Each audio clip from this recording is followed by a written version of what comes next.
Pour le deuxième épisode de la saga Delon, Ciné Tempo vous emmène dans les années 1960, une décennie dominée, pour l'acteur, par les musiques de François de Roubaix, notamment pour Les Aventuriers et Le Samouraï.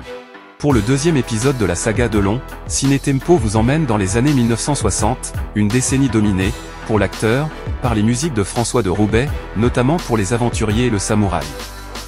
Voici la bande-annonce du film de Robert Enrico, Les Aventuriers, 1967, avec Alain Delon, Lino Ventura, Johanna Chimkus et Serge Reggiani. La BO est signée François Roubaix, assisté par Bernard Gérard, La Piscine, 1969, film de Jacques Deray avec Alain Delon, Romy Schneider, Maurice Ronet et Jane Birkin. La BO est de Michel Legrand Potemkin, film organise en partenariat avec MK2 une rétrospective Jacques Rosier, avec la ressortie de 4 longs métrages en version restaurée, Adieu Philippines, 1962. Michel, jeune opérateur de télévision, noue une relation amoureuse avec 2 aspirantes actrices, Liliane et Juliette. Ils partent en vacances en Corse, mais leur triangle amoureux est menacé lorsque Michel est appelé au service militaire. Du côté d'Aurouet, 1973.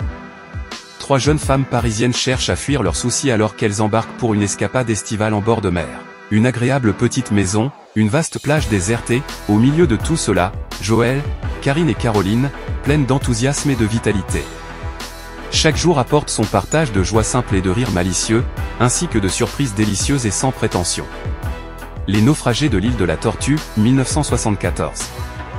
Jean Arthur, employé d'une agence de voyage, imagine une expérience, à la Robinson Crusoe, dans les Antilles, où les clients doivent survivre sur une île déserte.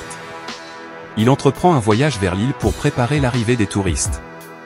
Ménocéan, 1986. Dejanira, une jeune brésilienne, est confrontée à 2 contrôleurs méticuleux à bord du Ménocéan, un train reliant Paris à l'océan Atlantique.